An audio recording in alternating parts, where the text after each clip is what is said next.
This rental here in Warren, Michigan is projecting $140 a month in cash flow and a 30% ROI in year one.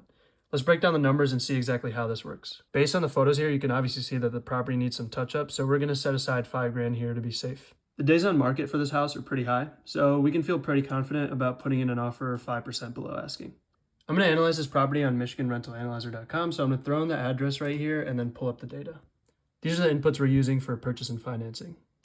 So this tool will automatically pull the suggested rent range. We're going to go a little bit lower than the suggested rent just because the finishes on the inside of this property aren't as great as other properties that are being marketed right now. For our operating expenses here, we're going to use this built-in property tax estimator in order to calculate our property tax payment for the year. We have the assessed value for the year 2025, but we're going to bump this up because we can estimate a 1 to 3% rise on the sale. Here are the rest of our inputs, and we can see how this property compares to other properties in Metro Detroit in terms of the millage rates. So now that we can see our analysis, we can go over our key metrics for year one, which look pretty solid. And if we go down here, we can see our cash flow table to see how this property projects for all the key metrics over the course of 30 years. Here we have the ROI table as well. So over the next 30 years, you can see exactly what your return is with all 4 of the real estate wealth generators at work.